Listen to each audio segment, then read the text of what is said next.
حضرت جناب سیدنا سری سختی رحمت اللہ علیہ فرماتے میرا دل سخت ہو گیا تھا،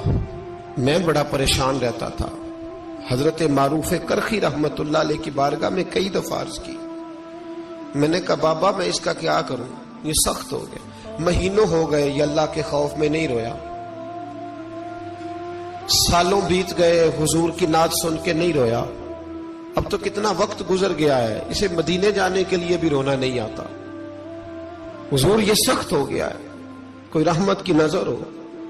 خشکی سی آ گئی ہے، عجیب سی میل چڑھ گئی ہے۔ فرماتے کئی دفعہ میں نے خواہش کا اظہار کیا۔ ایک دن نا عید کا دن تھا تو حضرت معروف کرخی نے ایک چھوٹا سا بچہ انگلی کے ساتھ لگایا ہوا تھا، تو حضرت آ رہے تھے تو میں نے کہا حضور آپ کدھر سے آ رہے ہیں، یہ بچہ کون ہے؟ فرمانے لگے یتیم ہے۔ سارے بچے عید والے دن اخروٹ کے ساتھ کھیل رہے تھے، بیچارے کے پاس اخروٹ کوئی نہیں، تو حضور آپ کیا کریں گے؟ تو حضرت معروف کرخی کہنے لگے پیسے تو میرے پاس بھی کوئی نہیں اخروٹ خرید کے دینے کے، میں یہاں سے کھجوروں کی گٹھلیاں چنوں گا، وہ گٹھلیاں بازار میں بک جاتی ہیں، میں یہ گلیوں سے گٹھلیاں چنوں گا اور چن کے میں نے کہیں بیچوں گا،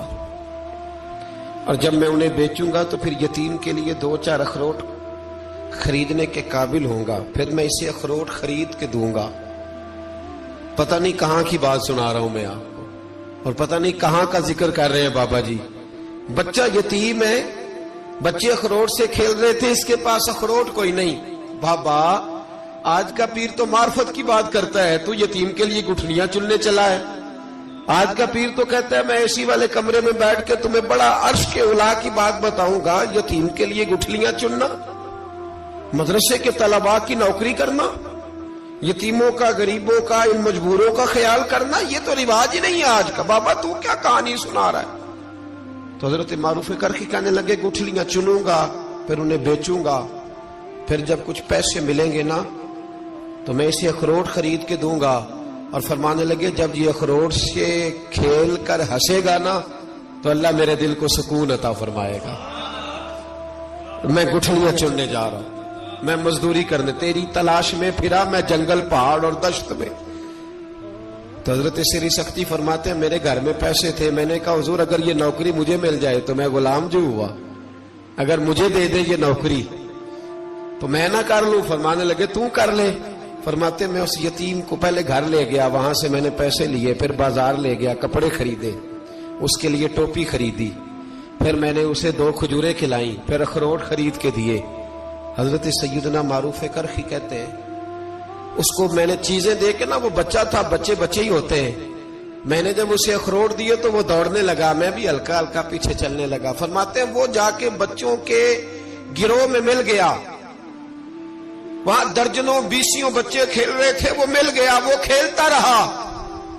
آپ فرماتے ہیں لوگوں اس دن میرے رب نے میرے دل کو اپنے قرب کی لذت بھی عطا کی، اور میرا دل تھا میرے سینے پر ساری رات، تھا میرے سینے میں میرا دل، پر ساری رات میرے نبی کے قدموں کا طواف کرتا رہا ہے۔ اب نہ لگ گیا ہے، پاک ہوئے تے پاک بھی ملدا ہے، اے بنا پاکوں پاک نہیں ملدا۔ ساڈے وجود نو دھون دے نالوں اکو تولا ٹکڑا دل دا، دل لگا کے، دل لگ جائے تو پھر وہ لگ جاتا ہے۔ آپ یقین کریں لگتا ہے تو مزہ دیتا ہے، اور جب تک لگتا نہیں پھر کوئی بھی کیف سرور حاصل۔ امام زین العابدین رضی اللہ تعالیٰ عنہ مولا علی شیر خدا کے پوتے، امام حسین کے صاحبزادے، سیدہ پاک کی پیاری نسل، امام زین العابدین گھر میں نماز پڑھ رہے، ذرا غور کرنا بات پہ، گھر پہ نماز پڑھ رہے تھے، گھر میں آگ لگ گئی۔ جب آگ لگی ہے تو پھر شور بھی ہوتا ہے، کچھ لوگوں نے شور مچایا، آگ آگ آگ، دور دراز سے لوگ دوڑے، آپ کا ایک چھوٹا بچہ بھی پاس سویا ہوا ہے، آگ لگ گئی، شور ہو رہا، دور دراز سے لوگ پانی لے کے دوڑ رہے ہیں، آگ بجھائی جا رہی، امام صاحب نماز پڑھ رہے ہیں۔ حکم ہے کہ ایسی ایمرجنسی دیکھو تو نماز توڑ دو، پر اس کے لیے جو دیکھے ہی نہ، جسے سوجے ہی نہ ہو کیا رہا۔ امام زین العابدین پڑھتے رہے، نماز مکمل ہوئی تو آپ کی زوجہ کہنے لگی اللہ آپ پہ رحم کرے، گھر میں آگ لگ گئی تھی، سارا محلہ، سارا گاؤں، سارا شہر ٹوٹ پڑا، بچہ سویا ہوا تھا، آپ نے توجہ ہی نہیں کی۔ تو آپ فرمانے لگے ہلکی سی بن بناہٹ ہوئی تھی میرے کانوں میں، پر میں اللہ کی نماز پڑھ رہا تھا، پر میں اپنے رب کی، میں اس کی نماز پڑھ رہا تھا، تیرے عشق کی انتہا چاہتا، تیرے عشق کی انتہا چاہتا، تیرے عشق کی انتہا چاہتا، میری سادگی دیکھ کیا چاہتا ہوں، ذرا سا تو دل ہے مگر شوخ اتنا، وہی لن ترانی سنا چاہتا ہوں، مجھے کیا خبر ادھر کیا ہو رہا، ادھر میں تو اس کے ساتھ میرا تعلق تھا، میں تو اللہ کی بارگاہ میں حاضر تھا، مجھے کیا پتا۔ بی بی کہنے لگی آگ لگ گئی تھی، تو فرمانے لگے بھلی مانس چپ کر، تم دنیا کی آگ بجھا رہے تھے، میں جہنم کی آگ بجھا رہا تھا، تم لوگ اپنے شور میں تھے تو میں اپنے ذائقے میں۔ الذین ھم فی صلاتہم خاشعون، فرمایا یہ لوگ اپنی نمازوں میں عاجزی کر، دل لگا کے کرتے ہیں جو کرتے ہیں۔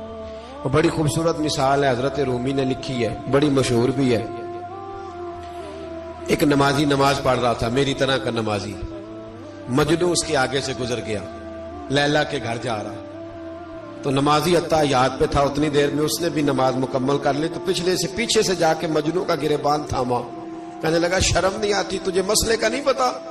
نمازی کے آگے سے نہیں گزرنا چاہیے؟ تو کہنے لگا یار معاف کر دو، مجنو کہنے لگا معاف کر دو، غلطی ہو گئی، حالانکہ شہزادہ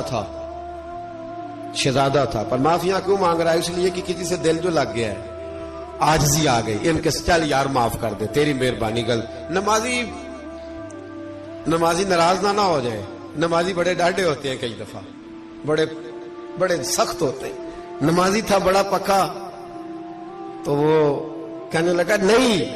نماز خراب کر دی تو نے، تجھے پتہ نہیں آگے سے نہیں گزرنا چاہیے، اور ویسے بھی زمانے کا رواج ہے، جو معافی مانگ لے لوگ سمجھتے ہیں بزدل ہے،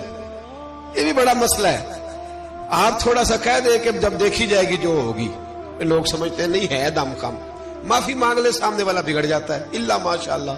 لیکن اس کا مطلب یہ نہیں کہ ہم معذرت کرنی چھوڑ دیں، وہ اگر بری عادت پہ ہے تو ہم نے اپنی اچھی عادت کو قائم رکھنا ہے، تو کہا جناب معاف کر دے، تو نمازی کہنے لگا نہیں تجھے عقل نہیں ہے، نمازی کے آگے سے نہیں گزرنا چاہیے۔ پھر مجنون نے بڑی بات کر دی، پھر ایک عاشق نے عاشقوں والا جملہ بولا، پھر ایک محبت کرنے والے نے بڑی بات کی، کہنے لگا یار نمازی میں تو معافی مانگ رہا ہوں تو نہیں دے رہا، چل ایک سوال کا جواب ہی دے دے کہ میں تو عورت کے عشق میں جا رہا تھا، مجھے تو نظر نہیں آیا کہ تو نماز پڑھ رہا ہے، میں تو بی بی کے عشق میں تھا، مجھے تو نظر نہیں آیا، تو بتا تو رب کے عشق میں تھا، تو مجھے کیسے دیکھ رہا تھا، میں تجھے کیسے نظر آیا، حالانکہ تو اللہ کے عشق میں کھڑا تھا، مالک حقیقی کی محبت میں تیری میرے اوپر نظر کیسے پڑ گئی، میں تو عورت کے عشق میں تھا۔ اب نمازی صاحب شرمندہ ہو گئے، مجنو کہنے لگا آج کے بعد جب رب کی بارگاہ میں کھڑے ہونا نا تو والذین آمنوا اشد حبا للہ، پھر نماز کے لیے نہیں اس کے پیار میں بھی کھڑے ہونا، دل لگا کے